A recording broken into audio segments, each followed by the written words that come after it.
We're downtown on Railroad Square, and this is actually the train depot, and this was built in the 1870s. And you can see by elevation that the Santa Rosa is about 160 feet above sea level, and it's 230 miles north to Eureka, which is almost at the Oregon border, isn't it, babe? Eureka is way up there. Yeah. And we're 60, what does that say, 50, about 54 miles down to San Francisco. You can see one of the old baggage carts there, but this is the train depot that was featured prominently in the movie Shadow of a Doubt in the 1940s, one of, I think, Alfred Hitchcock's greatest movie he ever made, starring Teresa Wright and Joseph Cotton. And this is the building where quite a few scenes took place, and it's all original, it's all authentic, and you can see the NWPRR, which stands for Northwestern and Pacific Railroad, which this is. If I look off to my left here, you can see a huge mound of dirt, and we have a chain link fence up, and normally this wasn't chained before, but they're putting platforms in for the rail service, and after what, how many years, babe? Maybe 15 years since a train ran up and down here? At least 15. I came here in '98, and that was, they washed out the prior year. There were devastating storms, and a lot of the Northwestern Pacific Railway was washed out up in the canyons up closer to you know, Mendocino County and through Mendocino County. But we're now at the point that they're rebuilding this to get commuter service down to San Francisco. And of course, San Francisco is the only major city in the US that's not served by rail, so the best they can do is park you on the other side of the Golden Gate Bridge and then bus you over. But this is where people will get on the train in the morning to make the ride down to San Francisco. And I happen to think it's going to be a huge plus for the area. What do you think, babe? Oh, absolutely. It's going to be a big economic boost. It's going to be a big boost to property values up here. But the Bobster lives kind of close by here. You could almost throw a stone to his place. So they're worried a little bit about parking. Once this place gets hopping, of course, there's going to be a lot of redevelopment that occurs around here. Because there'll be hundreds and hundreds of people using this train depot every day. So this is what people come down to see, and I think I'll run inside a minute and take a look. Yeah. So we'll go inside, and they have a gift shop in here. You can see one of the Peanuts, Lucy, out here. There you go. And this is the gift shop inside the old Railroad Square.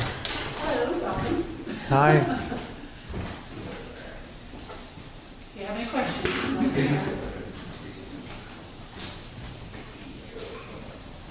This is the Welcome Center for it. And if you're wondering where Santa Rosa is, you can see the map of California here. This being San Francisco here. And up here about 50 miles to the north is Santa Rosa. Okay? Just to show you the map. Oh, perfect. Thanks so much. And this is the big visitor center, but you can see it's definitely the old train station.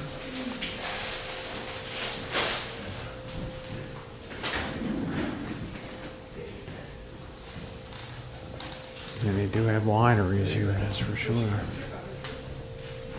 all have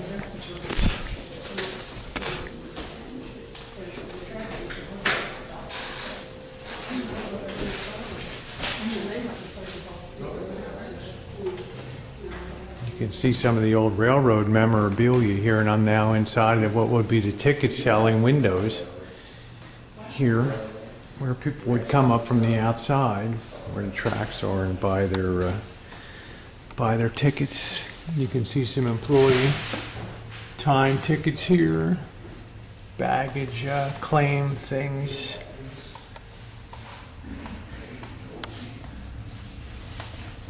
Oh, that's kind of cool. The old Underwood typewriter for typing messages. And an old phone. It looks like a piece of rail switching equipment there for moving rails.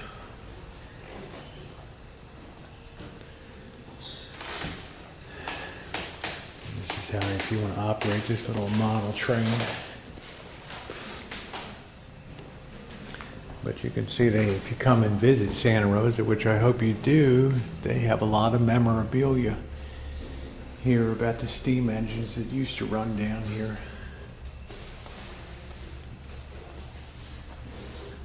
It's been quite a lot of years since we had steam locomotives come through here, and I guess everybody could say that across America.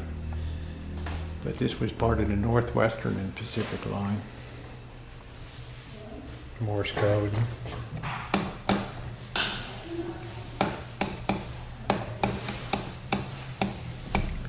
That seems like that's a little thicker.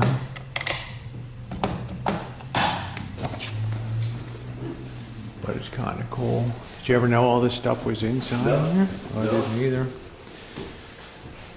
A lot of stuff in here, showing some of the canyons up the line a little bit here. It's kind of cool, huh, Bob? How a train works with the piston and things of steam.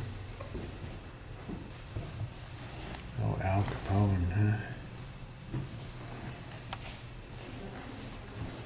So there's a lot of railroad history here if you're a rail buff.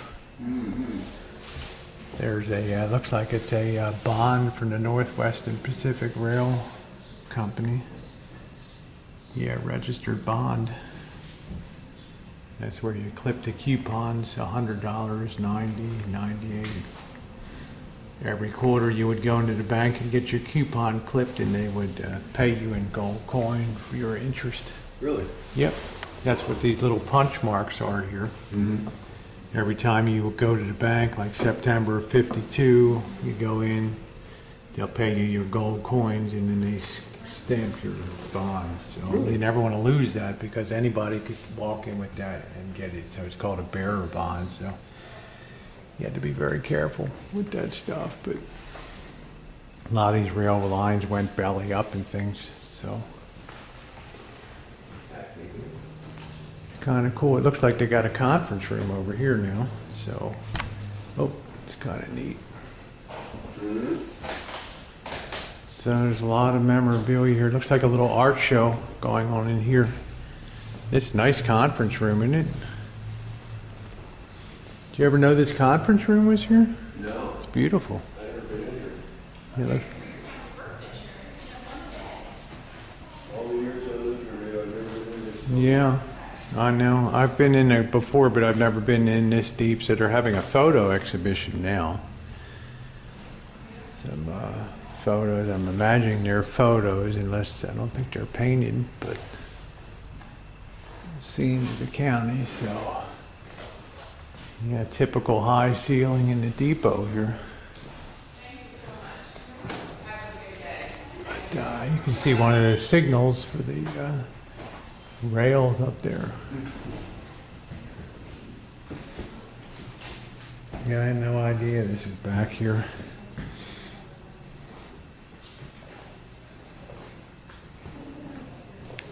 Quite a big building. So this was the only.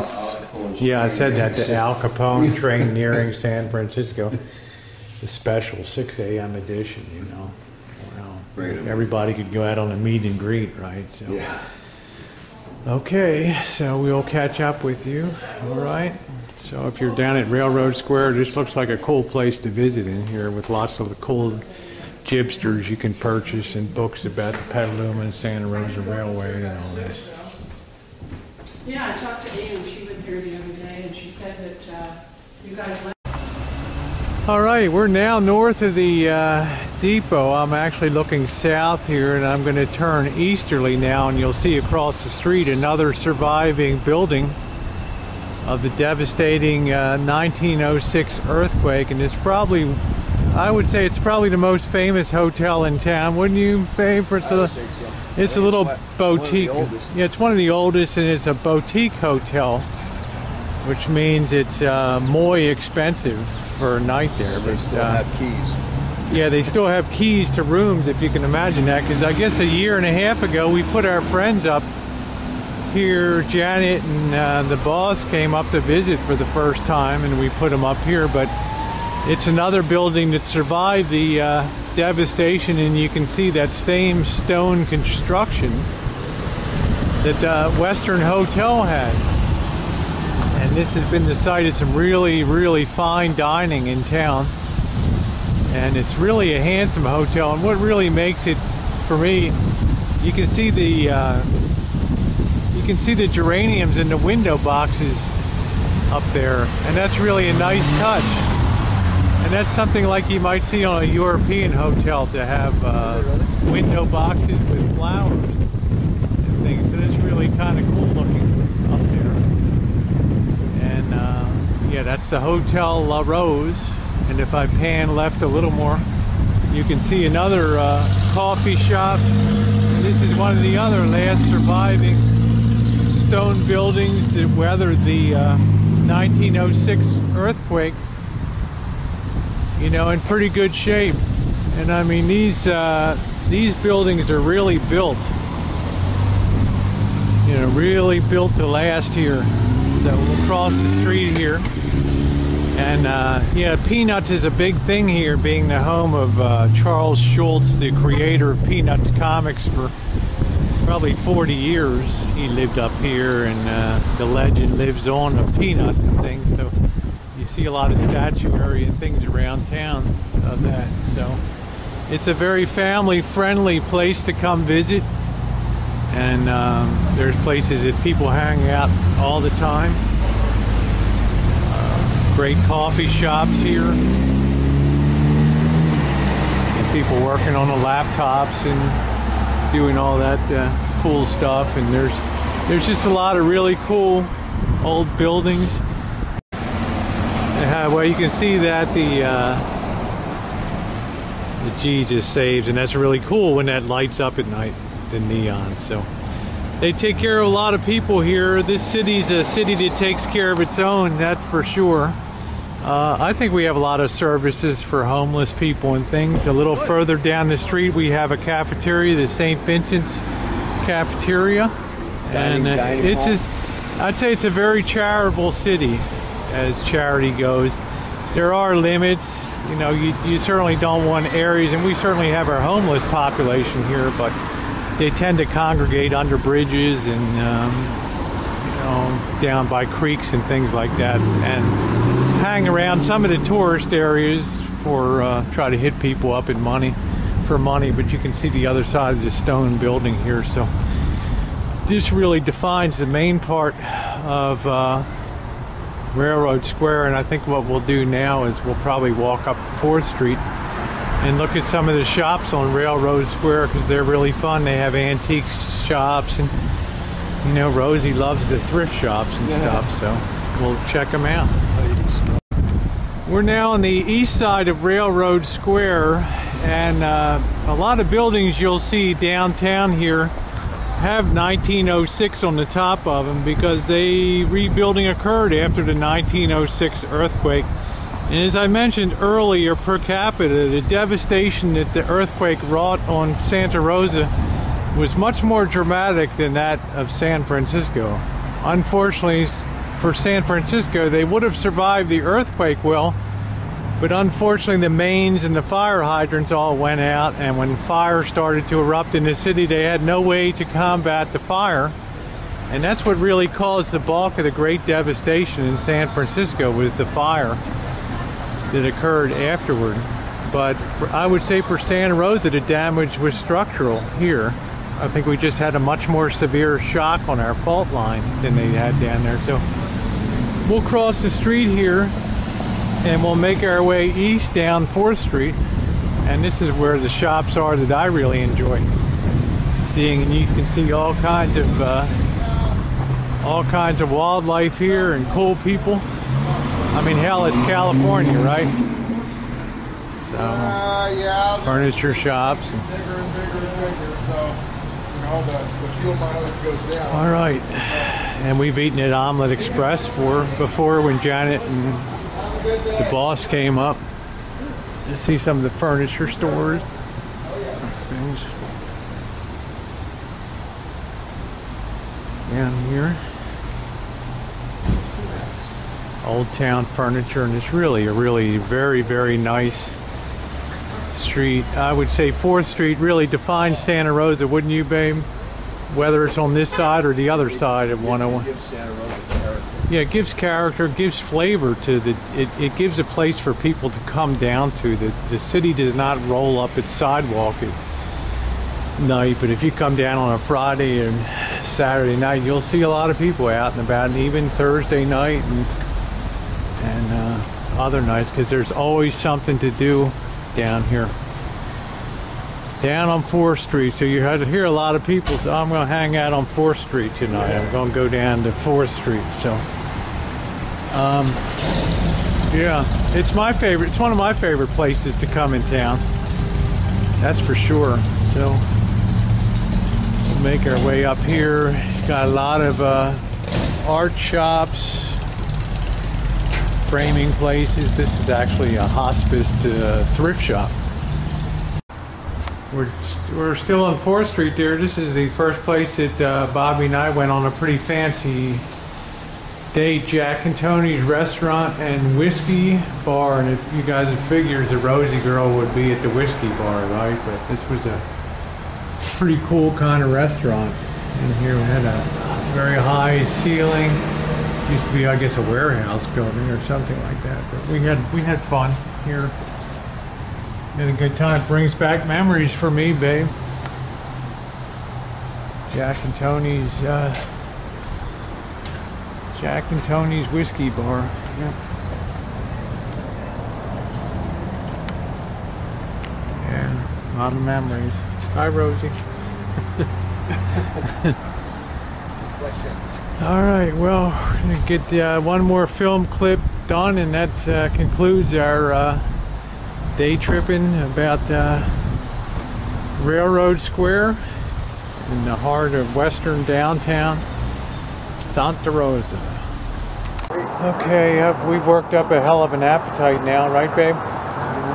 We're hungry. We need to get some eats down here. So we're on 4th Street. We're wandering westbound again. What's La Coco's over here? It's I don't feel like a big fancy full-on sit-down thing, do you? Something simple.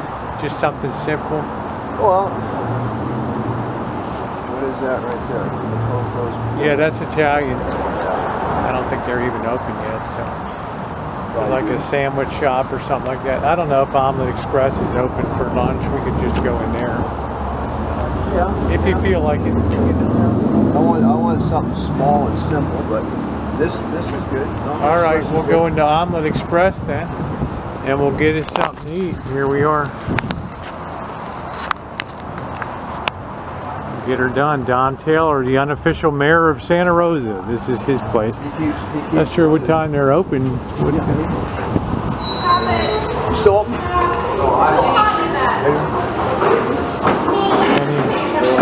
We should say sit anywhere we want. This is the unofficial mayor.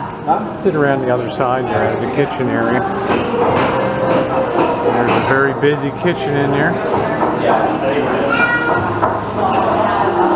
It's got a lot of cool stuff up on the wall. Let's get a little away from the service. Let's sit up. Yeah, a little further up here. Right here, okay? Right here? Sit right here. Pretty cool little place. So get ourselves something to eat down here and get a little energized. And we still got to walk 3rd Street. Huh? Still got to walk 3rd Street. Huh? That's Bobby. That's Bobby's ready to bail. Are you bailing, babe? Have you done your tour? We need some lunch. Alright, we'll check you later. Alright guys, you know the drill. Every time the Bobster and I go out to eat on one of our day tripping extravaganzas, you check my plate. And then take a look at the Bobsters. He's still going strong. It's always funny, isn't it, babe? Of course, now in my defense, he had a club sandwich. I had a BLT today, but you can tell he's hungry. His appetite's come back in a big way the last couple weeks, so it's really good to see. It's really good to see him eating. And what the hell? I'm a girl with a big appetite, right, baby? That's right. What's wrong with that? Bobby always says I like a girl that's got a good appetite. Just don't show it. Yeah, right, man. You can have a good appetite, just don't show it. Don't let it expand. Yeah, don't let it expand. Don't let it tell on you. Alright, bye. I hope you enjoyed the trip to historic Railroad Square in downtown Santa Rosa. You know, it's a fun place to visit and a place that's undergoing tremendous revitalization as the commuter rail line is set to open in 2014. It's going to have a big impact on the city of Santa Rosa. Most people now commute to San Francisco by car. And, you know, it's quite a proposition to head down there at 6 a.m., sometimes 5:30 in the morning. And if you get caught, it could be an hour and a half or 2 hours to get into the city. And getting home on a summer afternoon with a lot of heat and everything, it's really a drag if you get caught in an accident on 101 coming home. You could leave at 4 o'clock from the city and be up here in Santa Rosa by 7. Anyway, that commuter rail line will take people right down to Marin County, right across the San Francisco Golden Gate Bridge, where a bus will take them in. It'll be a good thing. It's a fun place to visit. It has lots of cool shops, and it has great restaurants there and really fun, cool people. There's always a lot to see around the area, and just walking around is a really fun experience too. You don't have to buy anything. There's shops with reasonable prices, thrift shops, cool antique shops, and some of the, you know, breakfast lunch places for just a quick and easy bite to eat. Bob and I ate lunch for 20 bucks combined today, club sandwich and BLT, and it was all good. So if you come to Santa Rosa, make sure you visit Railroad Square. It's well worth seeing. And thanks for being along on this day trip today.